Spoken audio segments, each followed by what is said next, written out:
예레미야 10장 말씀 함께 읽겠습니다.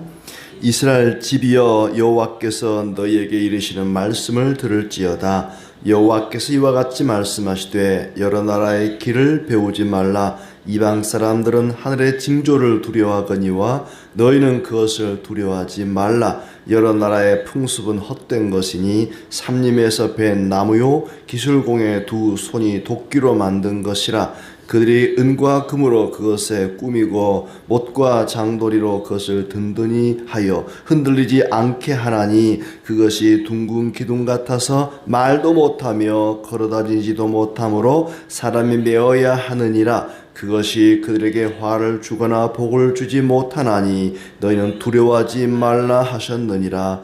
여호와여, 주와 같은 이 없나이다. 주는 크시니 주의 이름이 그 권능으로 말미암아 크시니이다. 이방 사람들의 왕이시여, 주를 경외하지 아니할 자가 누구리이까? 이는 주께 당연한 일이라. 여러 나라와 여러 왕국들의 지혜로운 자들 가운데 주와 같은 이가 없음이니이다. 그들은 다 무지하고 어리석은 것이니 우상의 가르침은 나무뿐이라.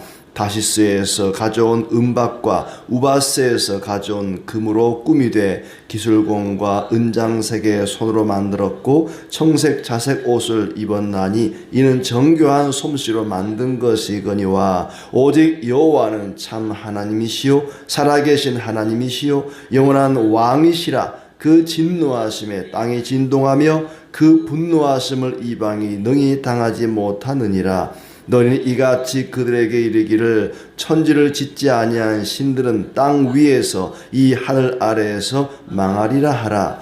여호와께서 그의 권능으로 땅을 지으셨고 그의 지혜로 세계를 세우셨고 그의 명철로 하늘을 펴셨으며 그가 목소리를 내신즉 하늘에 많은 물이 생기나니 그는 땅 끝에서 구름이 오르게 하시며 비를 위하여 번개치게 하시며 그 곳간에서 바람을 내시거늘. 사람마다 어리석고 무식하도다. 은장이마다 자기의 조각한 신상으로 말미암아 수치를 당하나니 이는 그가 부어 만든 우상은 거짓 것이요 그 속에 생기가 없음이라. 그것들은 헛것이요 망령되이 만든 것인즉 징벌하실 때에 멸망할 것이나 야곱의 분깃은 이같지 아니하시니 그는 만물의 조성자요 이스라엘은 그의 기업의 지파라. 그 이름은 만군의 여호와시니라. 에워싸인 가운데 앉은 자여, 내 짐꾸러미를 이 땅에서 꾸리라. 여호와께서 이와 같이 말씀하시되, 보라, 내가 이 땅에 사는 자를 이번에는 내던질 것이라. 그들을 괴롭게 하여 깨닫게 하리라 하셨느니라. 슬프다 내 상처여, 내가 중상을 당하였도다. 그러나 내가 말하노라. 이는 참으로 고난이라. 내가 참아야 하리로다. 내 장막이 무너지고 나의 모든 줄이 끊어졌으며 내 자녀가 나를 떠나가고 있지 아니하니 내 장막을 세울 자와 내 휘장을 칠 자가 다시 없도다. 목자들은 어리석어 여호와를 찾지 아니하므로 형통하지 못하며 그 모든 양떼는 흩어졌도다. 들을지어다. 북방에서부터 크게 떠드는 소리가 들리니 유다 성읍들을 황폐하게 하여 승량의 거처가 되게 하리로다. 여호와여, 내가 알거니와 사람의 길이 자신에게 있지 아니하니 걸음을 지도함이 걷는 자에게 있지 아니하니이다. 여호와여, 나를 징계하옵시되 너그러이 하시고 진노로 하지 마옵소서. 주께서 내가 없어지게 하실까 두려워하나이다. 주를 알지 못하는 이방 사람들과 주의 이름으로 기도하지 아니하는 족속들에게 주의 분노를 부으소서. 그들은 야곱을 씹어 삼켜 멸하고 그의 거처를 황폐하게 하였나이다 하니라. 아멘. 네, 오늘도 주님의 은혜와 평강이 가득하기를 진심으로 축복합니다. 이 앞장 9장에서는 유다 백성들의 거짓됨을 책망했습니다. 유다 백성들이 얼마나 서로 믿을 수가 없는지 속고 속이는 세상 가운데에서 형제도 친척도 믿지 마라. 세상에 믿을 놈 하나 없다. 그들이 거짓으로 가득했던 것은 바로 거짓된 우상을 숭배했기 때문입니다. 참되신 하나님을 버리고 거짓된 우상을 따르다 보니까 자기들도 거짓된 삶을 살 수밖에 없었던 것이죠. 그리고 하나님을 떠났기 때문에 자기 힘으로, 자기 능력으로, 자기 지혜로 살 수밖에 없는 사람들이 지혜를 추구하고 힘과 재물을 추구하다 보니까 그것들을 자랑할 수밖에 없게 된 것이고, 그래서 지혜를 자랑하지 마라, 용맹을 자랑하지 마라, 재물을 자랑하지 마라, 하나님을 아는 것을 자랑하라, 여호와를 자랑하라, 이렇게 끝이 났습니다. 그렇다면 이제 그들이 여호와를 버리고 따랐던 그 우상은 어떤 존재인가? 우상의 실체에 대해서 살아계신 하나님과 비교해서 말씀하고 있습니다. 한마디로 헛것이다, 아무것도 아니다, 헛되다, 우상은 참으로 헛되다는 것을 강변하고 있습니다. 2절 말씀 보니까 여러 나라의 길을 배우지 말라 그렇습니다. 여러 나라의 길, 그게 뭘까? 우상 숭배죠. 주변의 여러 나라들은 여호와가 아니라 우상을 숭배했습니다. 자기들이 나름대로 신상을 만들어 놓고 거기다가 생명력을 불어넣어서 그냥 살아있는 것처럼 여기고 그 우상들을 숭배를 한 거죠. 그 우상 숭배를 배우지 마라. 여러 나라의 길을 배우지 말라. 그들은 하늘의 징조를 두려워한다. 하늘의 징조를 두려워하는 이방인들을 따르지 마라. 너희는 그것들을 두려워하지 마라. 하늘의 징조들, 천둥이 치고 번개가 치고 폭풍과 몰아치면 먹구름이 몰려오면 두려워하고 걱정하고 근심하고, 이방인들은 그렇습니다.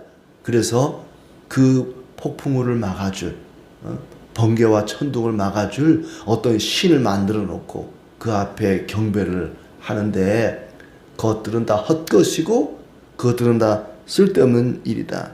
그것들을 두려워하지 마라. 그것들도 하나님이 주관한다. 하늘에서 일어나는 여러 가지 현상들, 천둥, 번개, 폭풍우, 강한 바람, 이 모든 것을 하나님이 주관하십니다. 그것들을 두려워하지 말고 그것을 주관하시는 하나님을 두려워하라는 얘기입니다. 이방의 풍습은 헛것이다. 왜 우상이 헛것이냐? 왜 이방인들이 섬기는 신상들이 헛된 것이냐? 그것은 산에서 베어온 나무로 만든 것이다. 나무, 산에 서 있는 이 나무들, 그 나무를 베어서 만든 것이 바로 우상이다. 나무를 베어버렸으니 더 이상 살아있는 나무가 아닙니다. 죽어버린 나무입니다. 그리고 때로는 그들이 우상으로 숭배했던 그 나무들, 나무를 조각해서 만들었잖아요. 그 나무라고 하는 것이 죽어 있을 뿐만 아니라, 생명력이 없을 뿐만 아니라 사람의 생명을 빼앗는 사형 도구로도 쓰였단 말이죠. 하만을 나무에 달아 죽였다 할지, 예수님이 나무 십자가에 매달려 죽으셨다 할지, 과거의 고대 사회에 사람을 죽이는 일에 나무가 동원이 되었습니다. 사형 도구로 나무가 쓰였단 말이죠. 그러니까 그들이 섬기는 그 우상의 재료는 나무인데, 그 나무는 죽어 있을 뿐만 아니라 사람을 죽이는 도구이기도 했다. 어찌 죽어 있는 나무로 만든 그 우상을 숭배하느냐? 나무는 말도 못하고 걸어다니지도 못하고 허수아비 같이 누군가가 옮겨줘야만 이동할 수가 있고 누군가가 메고 다녀야만 한다. 한마디로 생명이 없다는 겁니다. 우상은 죽어 있는 것이다. 생명이 없는 것이다. 그저 기술자가 만든 공예품에 불과하다. 그 우상이라고 하는 것은 재앙을 줄 수도 없고 복을 줄 수도 없다. 죽어 있기 때문에 복도 화도 내릴 수가 없는 거죠. 그러니 두려워하지 마라. 최근에는 사람이 만든 이 인공지능, 이 AI라고 하는 것이 마치 만능 도구처럼 하나님을 대신할 만큼 그렇게 막 급변하고 있습니다. 세상이 급발전하고 있죠. 앞으로 5년 내에 우리가 상상도 할 수 없는 엄청난 이 일들이 일어난다는 거예요. 인공지능과 양자 컴퓨터가 결합해서 사람이 상상할 수 없는 그런 일들이 일어날 것이다. 뭐든지 물어보면 척척 대답을 해주는 만물 박사입니다. 이 AI라는 게. 저는 아직도 잘 쓰질 않습니다만은, 그러나 그것은 사람이 만든 것에 불과합니다. 그것이 하나님을 대신할 수는 없는 거죠. 한마디로 우상은 죽은 것이다. 생명이 없다라는 결론입니다. 그러나 반대로 이제 하나님은 주와 같으신 이는 아무도 없다. 6절에 여호와여 주와 같은 이 없나이다. 주는 크시다. 주의 이름이 그 권능으로 말미암아 크시니이다. 하나님은 크신 위대한 분이라는 얘기죠. 하나님은 위대하신 분이시고 또 유일하신 분이시고 주와 같은 이 없다. 그랬으니까 유일하신 하나님, 위대하신 하나님, 그리고 살아계신 하나님. 하나님 같은 분이 없습니다. 유일하신 분이십니다. 위대한 권능을 가지신 분입니다. 경배를 받아 마땅한 분이고 지혜자와 왕들 중에 주와 같은 이가 없다. 무지하고 어리석은 그들에게서 무엇을 배우겠는가? 지혜로운 자, 이 땅에서 지혜롭다고 하는 자, 또 권세 있다고 하는 자들, 똑똑하다는 사람들, 그들에게 무엇을 배울 수 있겠는가? 죽어있는 우상을 숭배하는 자들에게 우리가 뭘 배우겠냐는 것이죠. 이 우상이라는 것은 다시스의 은과 우바스의 금으로 꾸미고, 다시스의 은이나 우바스의 금은 은이나 금 중에서 최고로 쳐주는 아주 고급스러운 재료입니다. 아주 최고급 은과 금으로 꾸몄다 할지라도 그것은 생명이 없습니다. 그냥 죽어있을 뿐입니다. 기술자가 만들고 거기다가 아주 화려한 옷을 지어 입혀놓은 장식품에 불과하다. 오직 여호와만이 참 하나님이시다. 10절에 오직 여호와는 참 하나님이시요 살아계신 하나님이시요 영원한 왕시라. 그가 진노하시면 땅이 진동을 하고 분노하심으로 이방이 능히 당하지 못하느니라. 우상은 죽어있는 생명이 없는 것이고 하나님은 살아계신 생명의 주인이십니다. 그러니 어찌 하나님을 버리고 죽어있는 우상을 따르겠느냐? 그러면 안 된다는 얘기입니다. 우상에게 하늘과 땅을 만들지 않은 신들은 하늘과 땅에서 사라질 것이다. 이렇게 말을 합니다. 하늘과 땅에서 우상은 사라지고 말 것이다.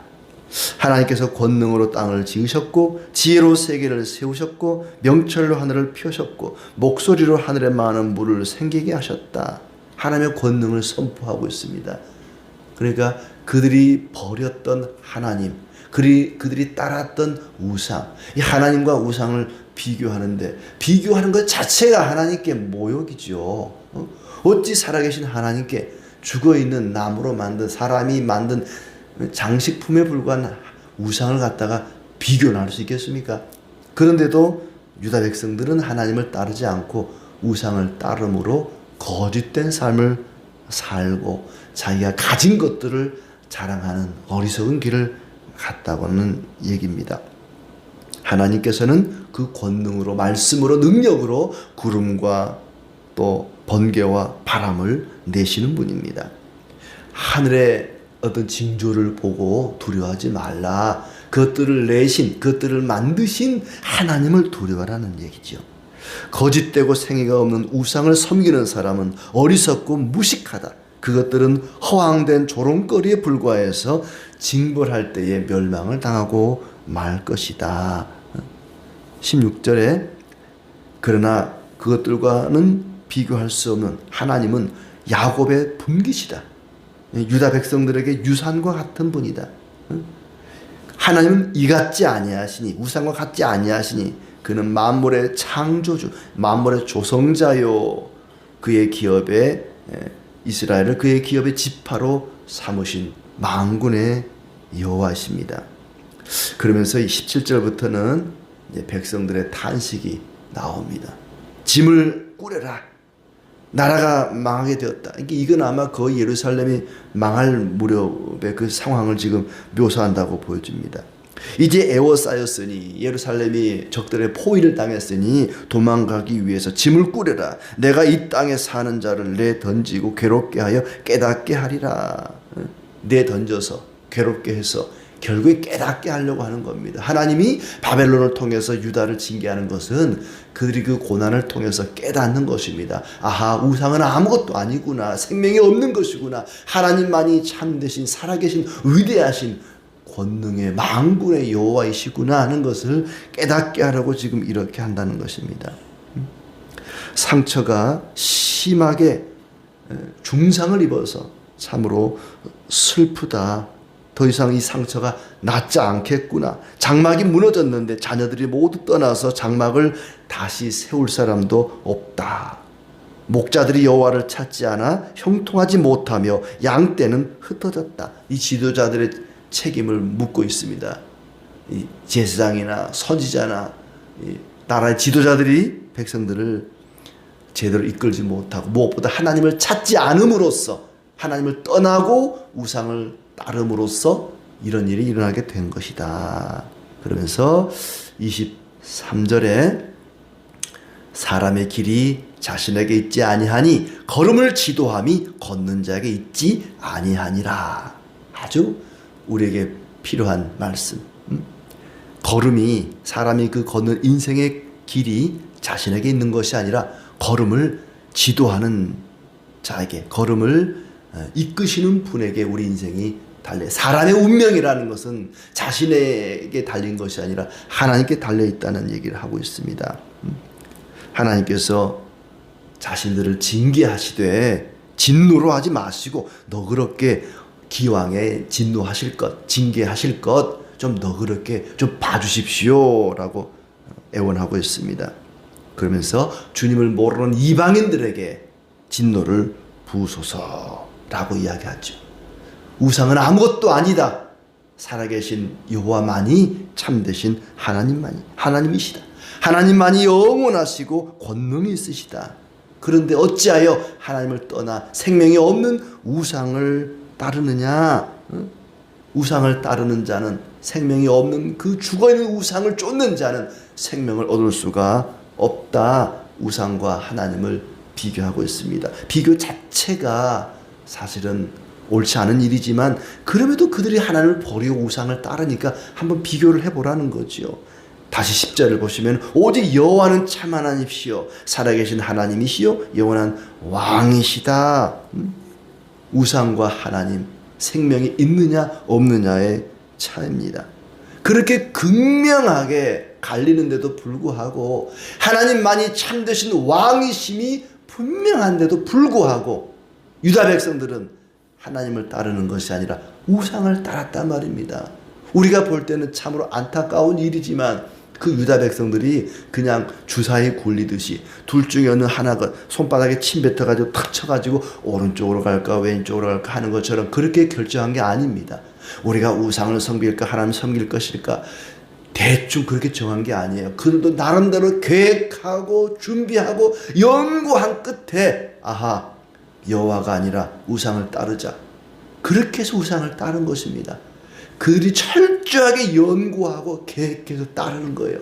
그러나 아무리 사람이 연구하고 계획한다 할지라도 그들의 계획이 아무것도 아니다. 사람이 자기가 계획하고 연구해서 인생을 살아가는 것 같지만 그러나 그 걸음을 하나님이 인도하지 않으면 아무 쓸모가 없다. 우리 인생은 계획대로 되지 않는다는 것입니다. 하나님이 인도하지 않고서는 갈 수 없는 것이 인생길이다. 이와 비슷한 말씀이 잠언에 나오죠. 잠언 16장 9절 말씀. 사람이 마음으로 자기의 길을 계획할지라도 그의 걸음을 인도하시는 이는 여호와시다. 사람이 나름대로 연구하고 계획해서 인생길을 간다 할지라도 그의 걸음을 인도하시는 이는 여호와이시다. 하나님이 우리 인생길을 인도해 간다는 것입니다. 이 말씀을 오해하면 안 됩니다. 사람이 자기 마음으로 자기의 길을 계획할지라도 이 말은 계획은 내가 세우고 내가 세운 그 계획을 하나님이 이끌어 가신다. 이런 뜻이 아닙니다. 사람이 계획은 그 마음으로 사람이 세우지만 그 계획을 하나님이 인도해 주신다. 그러니 내가 세운 계획을 하나님이 인도해 달라고 기도하자. 이런 얘기가 아닙니다. 계획할지라도 그래서 계획할지라도 사람이 아무리 자기의 걸음을 계획할지라도 그 계획대로 되지 않는다라는 뜻이죠. 내일은 이렇게 하고 다음 주는 이렇게 하고 내년에는 이렇게 하고 그래서 내가 이렇게 살아야겠다. 이렇게 성공하면 되겠다. 나름대로 인생길을 계획할지라도 그 계획대로 되지 않는다. 모든 것이 하나님의 뜻대로 되는 것이다. 사람이 계획한다고 해서 계획대로 되느냐? 그렇지 않다. 우리 인생길을 인도하시는 분은 여호와 하나님이시다. 그러니 그 하나님만 믿고 따르라. 우상이 아니라 하나님을 믿고 따르라고 이야기하는 것이죠. 시편 37편 23절 24절 말씀. 여호와께서 사람의 걸음을 정하시고 그의 길을 기뻐하시나니 그는 넘어지나 아주 엎드러지지 아니함은 여호와께서 그의 손으로 붙드심이로다. 하나님이 우리 인생 걸음을 정하시고 그분이 붙드시고 인도해 가십니다. 그렇다고 해서 아무 계획도 없이 그냥 되는 대로 살아가는 얘기는 아닙니다. 나름대로 계획하고 준비하고 연구하고 생각을 해야지요. 그러나 그 계획 속에 하나님이 빠지면 안 됩니다. 하나님이 내 인생을 이끄시고 붙드시는 살아계신 만군의 여호와라는 사실을 기억하고 나를 붙드시고 이끌어 가시는 그 하나님만 믿고 따르는 우리의 삶이 되기를 진심으로 축복합니다.